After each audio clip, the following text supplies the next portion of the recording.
Hello and welcome to episode 20 of the Outlifting Lounge. This is the show all about pride, fitness, and everything in between. I'm Alan. And I'm Derek. In today's show, we will be having a little bit of a moan about something the BBC has done quite badly this week, but we will praise something they have done really well as well. We will also be calling out some absolute bullshit from Pink News. And in the fitness section of the show later on, we will be discussing why a severe calorie deficit is never the way to go. Stay tuned. Let's get started.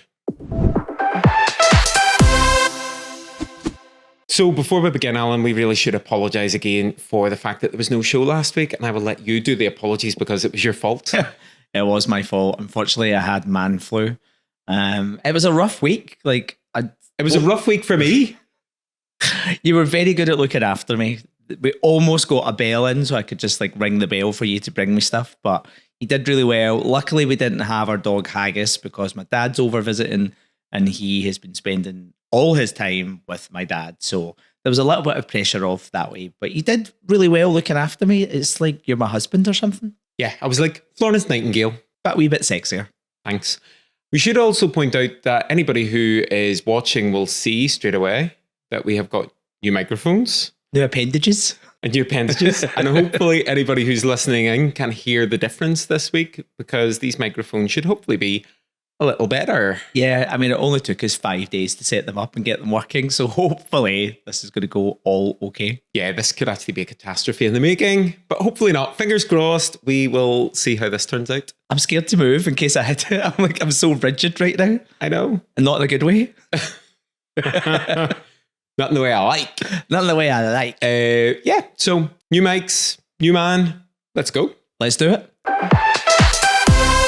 So before we go into the fitness section, we want to touch on a little bit of pop culture and some LGBT news very quickly. And the pop culture news we wanted to talk about this week is the BBC. The British Broadcasting Corporation. Is there any other BBC? No comment. Yes, the British Broadcasting Corporation, of course. Okay. Yeah, we're loving them and we're disappointed in them both in the same week. Yeah, the BBC is in our good books and their bad books this week. Let's start off with the bad. Okay, so they have cancelled I Kissed a Boy and I Kissed a Girl, the only LGBTQIA plus dating show that's on TV at the moment. And their excuse for it is funding. Okay. Yeah, but they can afford to pay their big stars multi-million pound deals, but they can't find funding for something that's actually really needed. Yeah, exactly. It's a load of rubbish and it's really, really disappointing. There's so many straight dating shows, Love Island, Maths, Love is Blind, all that crap, although we do watch Maths. And they have gay couples on the show, but I feel like it's more of a token. Oh, totally. So totally. Yeah, it's very annoying that it's been cancelled. Yeah. So BBC needs to get their act together. It is really super disappointing that this has happened. It's about representation as well. When we were growing up, we didn't have an awful lot of queer TV to watch. We had Queer as Folk, which was a revelation for us, but there wasn't a lot. And it's brilliant that shows like I Kissed a Boy and I Kissed a Girl came along. Are there issues with the show that need tweaked? Possibly. I mean, the last season maybe could have had a little more diversity in the casting, but that is no reason to cancel it whatsoever. And to cancel it on funding grounds for the BBC is just really crass as well, because they should be there for absolutely everybody and everybody should be represented and have shows. Yeah, they're basically just saying that, oh, you're not worth the funding that we want to give you for this. Right. So, yeah, it's really, really bad. But what have the BBC done quite well this week from an LGBT point of view? Well, Drag Race, they had the Olympic. I don't like talking about Drag Race. No, you don't. I love it. It's been a couple of weeks, so I guess we better talk about it again. Drag Race had the makeover. Spoiler alerts, by the way. Drag Race had the makeover challenge this week on UK versus the World, and they had the UK Olympians on, and some of them were straight, and some of them were part of our rainbow family. Yes. So let's start off with the rainbow family. So there was Sinead, the BMXer, who had a really, really amazing story and an amazing background. So she was competing at the highest level possible, an Olympian level. She had an injury. She couldn't do it anymore. And then she became an alcoholic because of that, because she just didn't have any purpose in her life. It was suddenly taken away from her. Yeah, she was very open about it when she was asked, "Oh, what did you do after you stopped, competing?" And she just said, "I became an alcoholic." Yeah. She was so open about it. And I can understand why that could potentially happen, because your focus is so much on your sport and what you're doing. And then all of a sudden that's taken away from you. It's pretty amazing. She is a phenomenal role model because of that. It's so good that she has turned that into her strength and her power moving forward.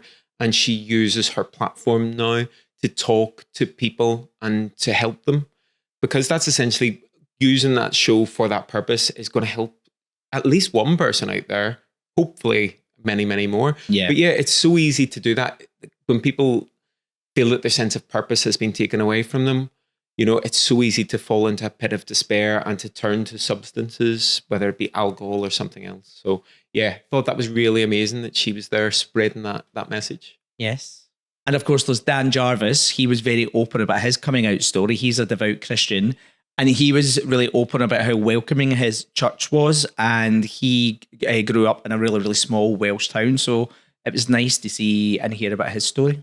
Yeah, no, it really, really was. And again, that will really help somebody out there, hopefully quite a lot of people.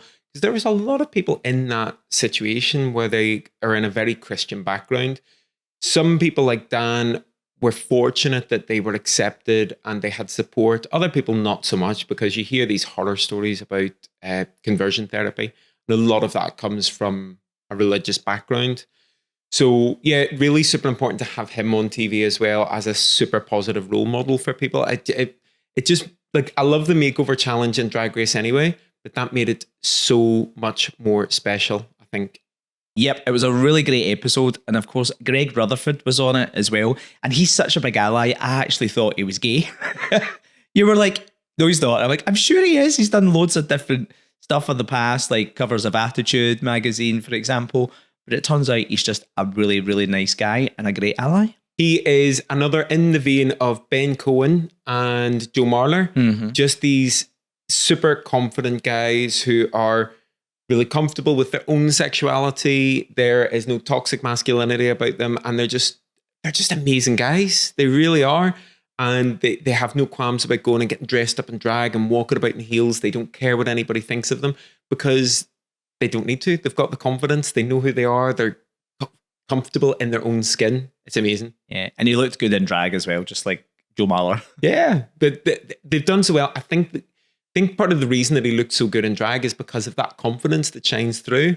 There was no holding back for him. He was out there and he didn't care. We love that. We love a strong, positive, straight ally. Absolutely. It was a really good episode. So if you haven't watched it yet, definitely go and watch it. Yeah, and I'm going to say something that you're going to be happy about. There's no more Drag Race. That's enough Drag Race for now. Let's move on to the news section. Yay! So the news story that we wanted to talk about this week is something that appeared in Pink News. So that's LGBTQIA plus press, supposedly.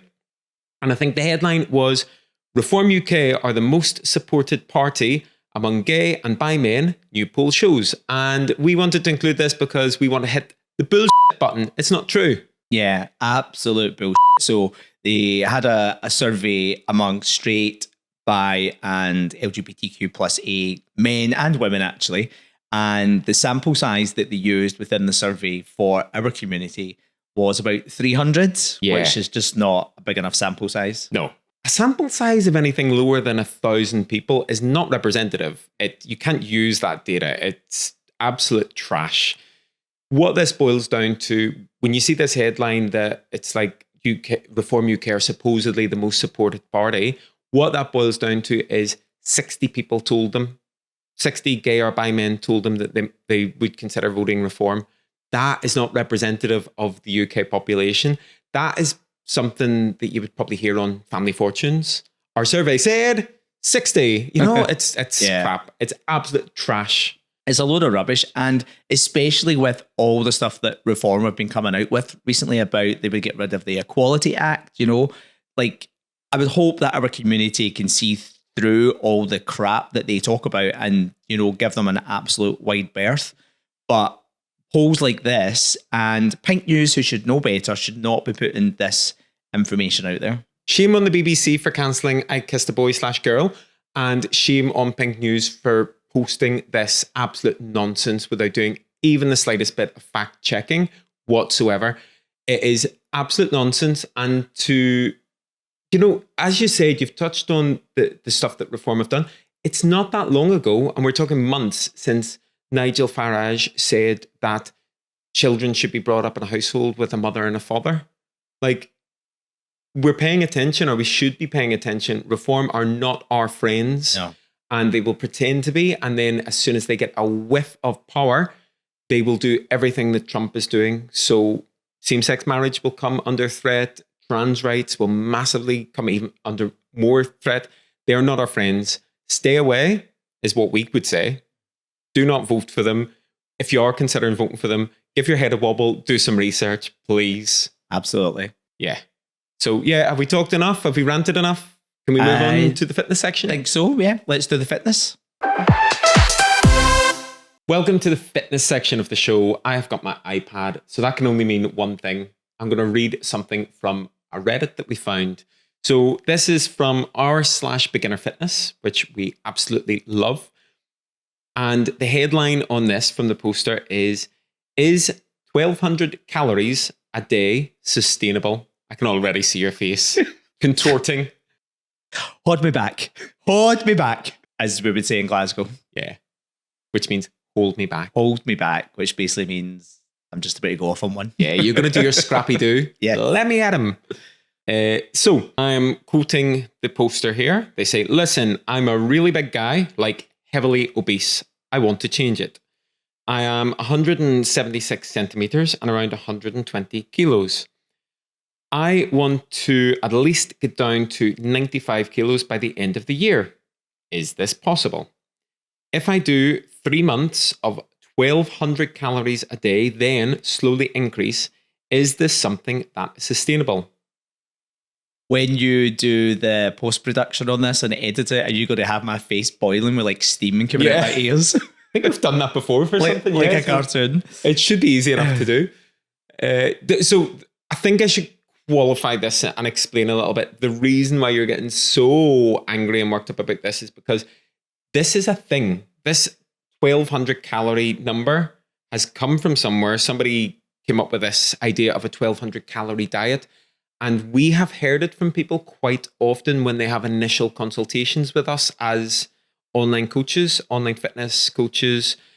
And yeah, it grinds your gears basically, because I think you've heard it so many times now. I would love to bitch slap the person that came up with this 1,200 calories. Absolutely. So first of all, I want to say, like, well done to this poster who has, reached out. They're at the start of their fitness journey and they want to get good advice at the start, which is amazing. They're not getting into it like blind, which is brilliant. And again, it highlights what we talk about quite often is all that misinformation that's out there around nutrition and exercise. So for this particular person, 1,200 calories. I love the fact that you took a really big inhale there. You're like, so this is how you know that Alan's going to let rip now. 1,200 calories for this particular person is not going to be healthy and it's not going to be sustainable. They are definitely going to lose a ton of weight very, very quickly if they go on that journey. But the first thing that I think about is that you're going to rebound really quickly. Yeah, because if you, especially as this person, they're bigger, they've got a bigger frame, their basal metabolic rate is going to be higher. So they're going to need more calories as a baseline anyway, just to get them through the day. Yeah, absolutely. Their calorie needs are going to be a lot higher. So for an example, I had the flu last week. I was on my back for most of the week. I know you were. Again, not in a good way. No. But according to my Apple Watch, I burned about 2,000 calories a day. So your body needs a minimum amount of calories. If you lie for 24 hours and do nothing, your body needs a lot of calories just to function, to breathe, for your brain, for your blood to pump around your body. So if you're going to be eating 1,200 calories and then you're going to introduce potentially exercise to that as well, you're going to be in a huge, huge deficit. And that is going to have a really negative impact on your health, your hormones, and it's just not sustainable. And I would say the big one as well is you'll wreak havoc with your metabolism as well. So when you do kind of come out of that, it's going to lead to a binge at the end probably. And because your metabolism is so wrecked, it means there's a higher likelihood that you're going to pile the weight on even faster coming out of that. So I mean, the poster was quite transparent. And I think they're smart enough to know that their main question was, is this sustainable? Mm-hmm. And to be fair, the people who have replied to it by a very large margin have said, absolutely not. It's not sustainable. And a lot of the stuff that we're saying now has been given as advice in that thread as well. Mm-hmm. But yeah, this is like a warning from us. It's like if you have heard of this 1200 calorie diet, it is not a diet. It's not something you want to do. It's basically a starvation plan, and it will wreck your body. Absolutely. Each person has different calorie needs. Now, if you start something like this, 1200 calories, yeah, you will lose a lot of weight really, really quickly. However, it is not sustainable, like we've said. So then once it stops being successful for you, you're going to feel like you've failed. So what you need to do is find something that's going to work for you, going to work for your body, and work for, the exercise that you're potentially going to be introducing to your regime as well. So we always say that a 20% calorie deficit is a good place to be. So that's usually works out around about 500 calories usually a day. That's the base kind of deficit to be in. But what you need to do is work out what your calorie needs are for your expenditure, and then work out your deficit from there. Yeah, and obviously what we're talking about now specifically is for somebody who wants to lose body fat. So they would reduce their calorie intake. Anybody that's perhaps on a cut, or somebody that is maybe just going through a lifestyle change and wants to lose some weight. It's difficult to know where to begin. So I think the reason that we do stuff like this, we do segments like this, and we talk about these things is because this is real world. Anybody who's going through that lifestyle change might go and try to find some information about how to lose weight, what the best way to lose weight is, and they might come across some very toxic misinformation on the internet. And hopefully listening to something like this can help us dissuade you from being convinced by that, basically. It is not good advice that you've heard. If you hear 1200 calories, as we've said, warning signs, stay away. And you've outlined a totally healthy way to do it. What I would say is, like, if anybody feels like all of this is overwhelming and they do need a bit of help, reach out for help. I mean, that could take many, many forms. Obviously, we have a paid service. We have quite a lot of clients that we help with different fitness goals. So it could be something like that, or it could be a different avenue. It could be some other form of support that you reach out for, or some information. But if you're getting your information from somewhere that is giving you advice such as 1200 calories, that is your red flag. Leave that straight away and head elsewhere. Yeah, absolutely. There's a lot of free calorie calculators online as well. So even if you just want to start with that, if you're a bit confused as to what your expenditure is and then what your deficit should be, there's loads of calculators out there that will work that out for you. Yeah. And we can do that for you if you want to reach out to us. We can work out your calories. Yeah. Although we are a paid service, we're always willing to give people a little steer in the right direction and give them some help, because we like to help people, especially in the LGBT world. That's what we're all about, basically. That's why we do the podcast, essentially. It's to help to reach out to people who perhaps maybe aren't ready or don't have the resources to join our service at the moment.